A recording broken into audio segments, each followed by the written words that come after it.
Hello and welcome to Art with Z. Today I have another video for you about drawing things that you might see around you in nature. Namely, in this case, my neighbor's beautiful cherry tree with the flowers on it. I'm working with crayon today, but you could use the same approach with anything from paints to colored pencils as well if you wanted to and have those on hand. How I started out was by taking my crayons and testing out some of the colors, as you can see on the side of the page,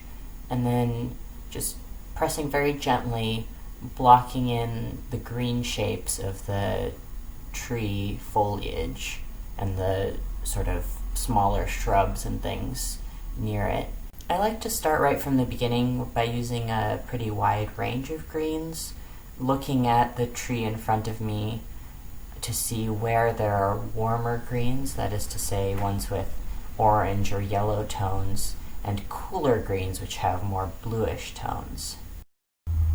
When you're drawing a scene with a bunch of different plants in it, grass, clover, trees, shrubs, all sort of next to each other, you'll see lighter and darker, more bluish and more reddish greens all together, and then each of those different plants that have their own kind of tone and quality of green going on will also look different in areas of sunlight and shadow. Now I'm starting in on the trunk and branches of the tree, which seems like a really good point to talk about the fact that trees are a really great example of what can feel so intimidating and overwhelming to an artist just beginning to draw from nature. Because if you look at a tree, it has so many, thousands of individual leaves and so many big and tiny branches, and you can look at that and say, oh my gosh, I have no idea how to include all of that or how to pick what to include and what to leave out. This is one of those huge questions, and there's no one right answer, but a lot of people find it useful to look at their subject matter and squint, or if you're nearsighted like me, just take off your glasses so things look really blurry and see what big shapes and sort of lines of movement stand out when you look at things like that, and then start with those and see how much you can add on. Crayons are a pretty useful medium for learning to figure out the question of which details to include and which ones to leave out, because physically you're not going to be able to include everything when you're drawing with crayons, so you're going to have to make those choices. For the color of the tree, I started out with a reddish brown and am using a darker purple for the shadow parts. Most of the shadows in this case are the darker branches up on top where they're shaded by the foliage, and there are also some shadows falling across the lower trunk from other things in the environment. Pay attention to the trees you see around you even when you're not drawing, and you'll start to notice that the bark can be all sorts of colors, not only brown but gray, white, orange, khaki, even sort of bluish depending on the type of tree and the time of day and how the sun is falling on it. So noticing those sorts of things can be really useful to your art, because it won't just be, oh, it's a tree trunk so it's brown, but you'll be seeing what's really there. I also recommend exaggerating the hints of color that you might see, or even just putting in a color that's totally out there because you're curious to see what it looks like, because really interesting things can result from that. And if you watch more than one of my videos, you'll probably notice that I'm very often on the side of encouraging you to push the boundaries and get weird. And the reasons for that are, A, I think it's more fun and interesting to work that way as an artist, and B, the vast majority of people I've known and taught to do art are sort of tend to be on the side of being overly cautious rather than overly experimental. So in my opinion, the more you can push yourself towards that fearless side of things and experimenting and allowing yourself to make big moves and possibly mess up, the more and more quickly you'll grow as an artist of any kind. Now that I've put in the branches and know where my tree is, I'm back at the green, and you can see that there aren't any individual leaves here. It would be really hard to make that happen on a drawing this small of a tree this big. But I'm looking at the shadow and light shapes, and I'm looking for energy and movement in the tree, whether it's from the direction the leaves are growing or the movement of them in the wind, and trying to translate that into my marks so you can see that it's sort of scribbly, and hopefully that makes the tree look more dimensional and alive. And I really, really love this light yellowish green that I just put in, because it really looks like sunlight to me on the page. Now I'm just looking for a nice pale blue to go as the sky that shows up in little bits between all the chunks of leaves. So in addition to just the color that things are, you should consistently pay attention to light and dark tones, which can be trickier than you would think. Often it's going to involve choices and sort of an act of editing the nature as you draw it. For example, there are times when to capture how bright and intense a color of something, like the sky or a certain flower or whatever, how bright and intense that color is, the only way you can do it with the colors available to you is to make it darker than it is in reality, which in turn will affect everything else in your picture, because if you have a sky and you're like, wow, that sky is so blue, I'm gonna use this really intense blue that I have, but it's actually then makes the sky darker than the tree in front of it, when the tree in your vision is darker than the sky, then you have to make everything else darker or choose whether you're going to alter the reality. Often areas of light and shadow are big points of these sorts of choices, because sometimes there are spots that are very, very dark but still have a lot of nuance in them that you just can't capture, or spots that are very light but the only way to make them that light in your picture are to misrepresent how brilliant the colors are, which can be really difficult. But the reality is that it's impossible to capture an exact image of anything. It's not even possible for a camera, because if you have ever taken a picture with your phone, you know that sometimes it'll make things way darker or lighter than they are in reality, depending on how much it's capturing of the sun. Sometimes it'll take a certain color like red and either make it so intense that you can't see any detail in that red object, or make it washed out. You've probably experienced this. So even when you think of a camera as this item that's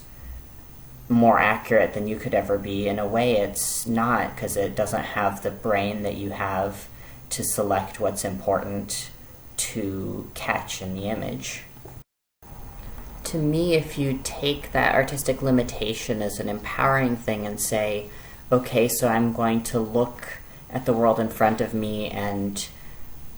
try to represent as best as I can what I see and what I notice and find important, then that art can be more honest in a way than a photograph, because it doesn't claim to be a perfectly real representation of a thing, but a sort of reality of your vision and perception. Now I've put in the branches for the lilac bush that's standing in front of the cherry tree, and I'm starting to put in the cherry blossoms themselves. This part was really scary for me to think about when I was first looking at the tree, because it's like, oh my gosh, there are absolutely thousands of little flowers. How am I going to do this without the picture becoming a huge mess? It's the same leaves and branches thing again, but it's harder for me in a way because it's like you have to have the blossoms and they have to be separate from the leaves, because if you just like make a blend of red and green, then that's going to look like soup. It's going to look like nothing. But what I'm doing is I made sure to select several different shades of pink and red and magenta to represent the difference, because using the multiple shades, as I've said before about the leaves, is going to make the cherry blossoms immediately look like there's more to them and there's more shape and dimension than if I was just using like the same pink throughout. And I can concentrate on darker red and mauve where the blossoms are in shadow and lighter where they're in the sunlight. Now, to draw and communicate what I'm actually seeing without driving myself to distraction, trying to draw each one of a million tiny flowers, I'm looking for a couple things. I'm looking, as I've already said, for light and shadow. I'm looking for places where there seem to be bigger clusters of flowers and the pattern of how they're distributed among the tree. And in contrast to the pattern, I'm looking for randomness. What I mean by that is there are flowers pretty much throughout the entire tree, and there's another choice to be made between, on the one hand, making the flowers spaced out so evenly they look kind of like polka dots, like an artificial pattern, or trying to cluster them and make the marks more randomly, which I think many people would say looks more realistic or natural. Although I really think that there are strengths to either approach, because if you highlight the pattern and make it look a little bit more quote-unquote artificial so that it stands out, then that's one really great way of drawing the focus to those flowers, because I guarantee you the viewer's eye will go there if they're presented that way. What I'm doing in terms of technique is trying to put in a combination of scribbly shapes and scribbly lines and dots. I think the combination of those represents sort of the impression that my eye is getting of certain individual flowers that stand out, and also like the shapes and volumes of clusters of flowers. For me, when I look at that combination of textures and slightly lighter and darker or cooler and warmer pinks, all sort of layered together or near each other, that really looks like there are flowers in there, and some are closer and some are further away. So it creates that impression of realism, even though it's really just lines and dots and scribbles on a piece of paper. Now I would like to take a short break from talking about how I like to draw to read you a poem. The poem, I think, is appropriate to this drawing because it mentions cherry blossoms, although not necessarily in a favorable light. And the poem is called Instructions on Not Giving Up by Ada Limon. More than the fuchsia funnels breaking out of the crabapple tree, more than the neighbor's almost obscene display of cherry limbs shoving their cotton candy-colored blossoms to the slate sky of spring rains, it's the greening of the trees that really gets to me. When all the shock of white and taffy, the world's baubles and trinkets, leave the pavement strewn with the confetti of aftermath, the leaves come, patient, plodding, a green skin growing over whatever winter did to us, a return to the strange idea of continuous living despite the mess of us, the hurt, the empty. Fine then, I'll take it, the tree seems to say, a new slick leaf unfurling like a fist to an open palm. I'll take it all. That's the poem. I had no other reason to include that except that I really like it, and, you know, it's the library. I can share poetry with you as well as art tips, so thanks for listening. I'm going back into my green again, adding some blue shadows both to the leaves and the branches, starting to darken things now to put them back into balance with those flowers that I've put in. Now that I sort of have all my key elements, it's time to kind of negotiate between them what's going to be the most important, what's going to be lighter and darker, all that sort of thing. I'm grateful to have 64 colors of crayons to work on something like this, because it does allow me to have all the different browns, all the different greens, pinks, etc., and be able to differentiate and give depth to a bunch of different parts of my picture. Have the tree and the lilac bush and the grass and everything around there each have its own shadows and highlights, while also, of course, trying to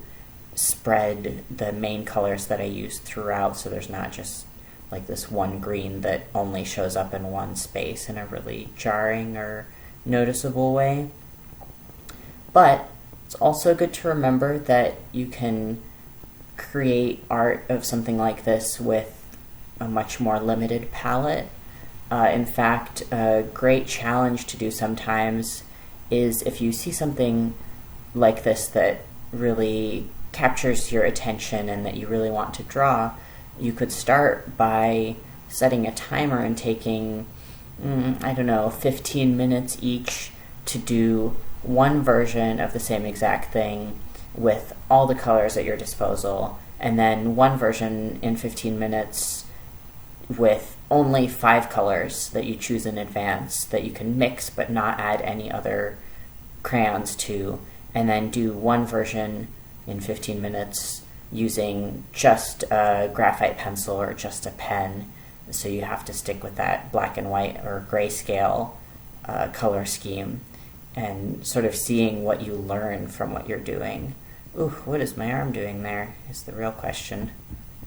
Okay, so as always, if you follow along with this video or get inspiration from it for your own art in any way, I really hope you'll share it with us on social media. I think the best place to do that is Createch SPPL on Instagram, but we're also on YouTube and Facebook as well. Any way you can share it would make me really, really happy, and we would love to share your artwork with our followers too. And I have another challenge for you if you want to practice and get better at drawing trees in particular, which is first, try to draw a tree from your memory or imagination, whether trying to make it look as real as possible or just the coolest tree you can imagine. And then go out in nature and draw 5 different trees from real life. These don't have to be large or very time-consuming drawings. They can be pretty fast. In fact, that's what I would recommend to start with. There are so many different kinds of trees, and there are so many different ways for them to look. So going out and trying to capture impressions of a bunch of different ones will really help you learn what is similar among many trees, and also the many, many ways in which they can be different from one another. You can also use the internet and photographs of trees for this, and you can find some really interesting ones and species of tree that are just not around your area if you do that. But I would recommend doing it from real life as well, because being able to see things in 3 dimensions and feel the texture of the tree, look at it, and from all around is going to give you a lot of info that just a photograph wouldn't.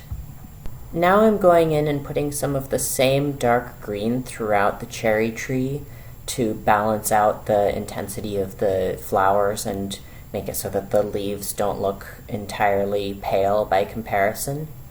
I'm going to add some of that same green to the tree trunk as well. I like to layer a lot of colors over one another, and I recommend that you play around with that and see what it looks like when you mix or layer a bunch of different colors, because even when you have the 64 colors of crayons or even more, even when you have tons of colors of paint on your palette or whatever it is, it's really powerful to know how colors mix together and what you can make with that. Putting some orange under your green or some red or even some purple, and mixing colors together rather than relying just on the colors that are given to you. Then you really know what you can do with the tools that you have, whatever those might be. Remember as you're working that you don't have to put the same exact level of detail in every part of your picture. In fact, similar to a camera, you can choose where you're focusing your metaphorical lens and put the most detail and the most color variety and so forth in that area, which for me here would probably be the cherry tree itself, and let everything else be a little bit more loosely drawn with less detail and attention. You can go so far as to pick what you want to focus on the most and then look at everything else around that object or around that focal point as how does that serve the focal point? You know, how does it make that most important thing in your image stand out more? How does it draw more attention towards it, either through contrast of color or light and dark or the lines or what have you? This can recreate the way that the human eyes and brain work, because it's basically impossible to notice everything equally. So if you're looking at one specific thing, then often you won't see that much of the stuff around it. On the other hand, if you do want to put an equal amount of detail or an equal lack of detail, as the case may be, into everything in your picture, that can also create a cool effect of making the world look more lush and often of giving the person looking at your picture more choice in what they focus on or letting their eye wander around the image more. It can be like a Where's Waldo picture where there's just tons and tons of things to see, or it can just look more floaty and dreamlike if it is all sort of equally vague and less defined.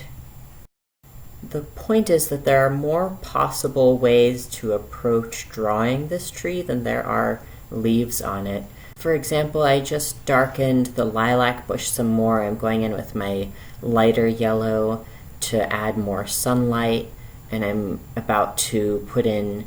some more shadows on the grass that's behind the tree, because even though those things are less important to me in this case, and they are going to be less